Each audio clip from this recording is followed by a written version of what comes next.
Governor Cuomo has released new rules for power plant emissions, which the environmental community says should be a model for the rest of the country. These new standards are the result of the Northeast Regional Greenhouse Gas Initiative, and supporters say that they will help fight climate change. It's a big topic these days. Here to explain more is the Policy Director for Environmental Advocates of New York, David VanLuven. Welcome back to Capitol tonight. Glad to be here. Thanks for being here. So this is sort of an update. First of all, remind us what it's RGGI. That's what we call it, right? Remind us what it is, because not everybody might remember. I would think most people probably wouldn't remember, because it's one of those things that's going on in the background that's delivering real benefits to the state that most of us never realize are there.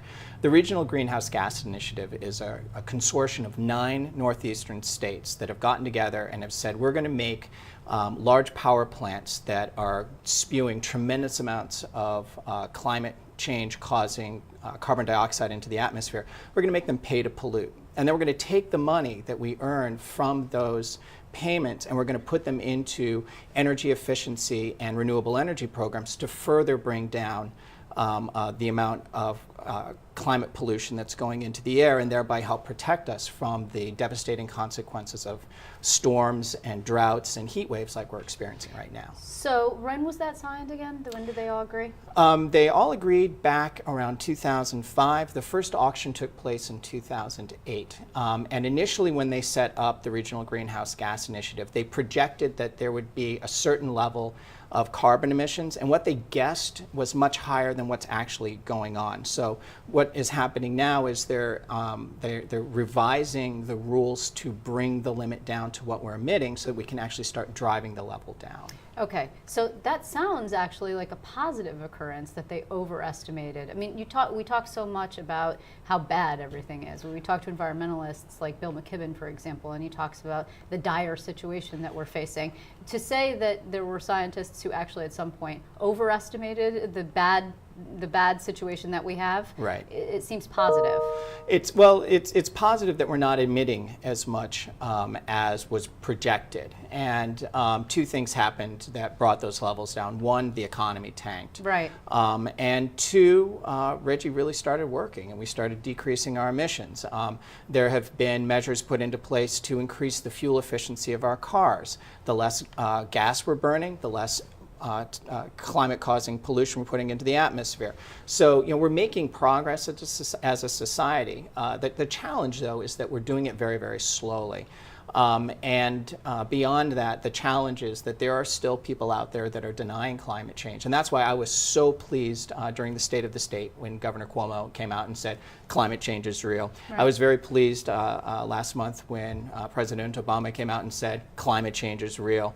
And it seems to me that the politicians are recognizing reality and putting us in a position to start dealing with this, this incredible challenge that's facing us as not just as a nation, but as a world. So the governor's announcement, which came out just a few days ago, actually, was a policy shift that all of these states agree. Everyone in RGGI is agreeing to this. Right. All 9 states agreed to set a lower level. And that level is 91 million tons of carbon pollution every year from all 9 states, or at least for the first year. And now New York puts out about 1/3 of that. We put out about 35 million tons. And so that's going to be our target for next year, and we cannot put out more than that. And then over the next 5 years, each year they'll decrease that level a little bit to push the major polluters, which in this case are our power plants, to put in more efficient technologies to encourage energy efficiency, so they have to generate less electricity and the like, to bring down our emission levels across the board. Okay, so 2 questions. First of all, in terms of reliability, I mean, specifically since we're in a heat wave right now, and when this raises questions about are we going to be able to have the power grid produce enough electricity when everybody turns on their air conditioning at the same time. When you put that kind of pressure on the power generating plants to become more efficient and cleaner, does that affect anything about their efficiency capability that people should worry about? No, not at all.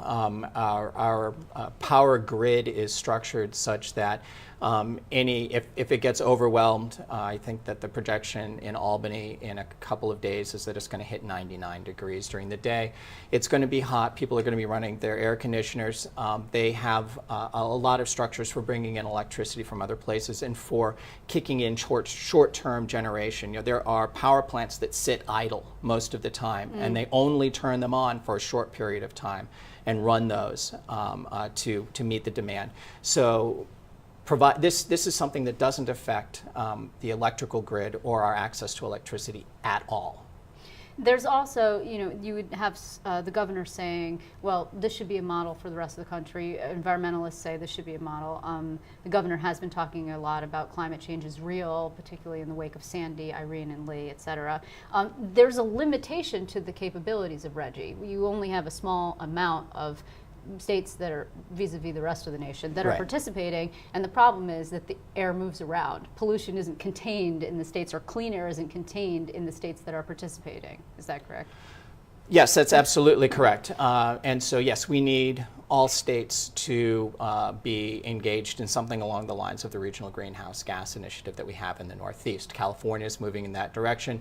We'd love to see other states moving in that direction as well. Here in New York, beyond that, we need to, or at least environmental advocates of New York feels that we need to move beyond just focusing our efforts on bringing down the carbon pollution from major power plants and focus on other parts, other sectors of our economy that are causing a lot of pollution. Our buildings, for example, generate 39% of New York's total carbon dioxide output.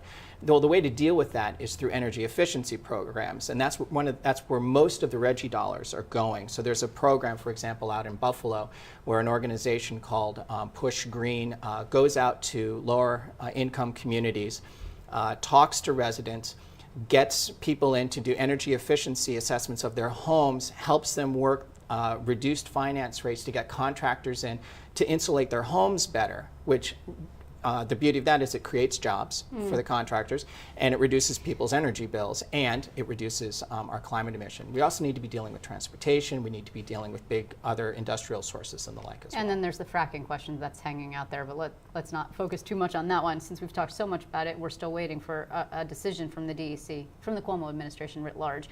Do you worry at all, you mentioned earlier climate change deniers, if you will, do you worry at all that since the projection was overzealous, if you will, that in fact you're lowering this cap to be more realistic, that people who don't believe in climate change will say, aha, there's proof, in fact, that things are not nearly as bad as you say they are? My experience with climate deniers is that if it's a cold day, they say, aha, there's proof that climate change isn't happening. And if it's a hot, sunny day, they claim, aha, there's proof that climate change isn't happening. If you go to the grocery store an hour earlier, they're going to claim, aha, there's proof that climate change isn't happening. So I'm not particularly concerned about that now. Well, this is an interesting development, and obviously we've been focused a lot on the heat these days and energy in general. So I thank you very much for coming in. I appreciate it. Pleasure to be here.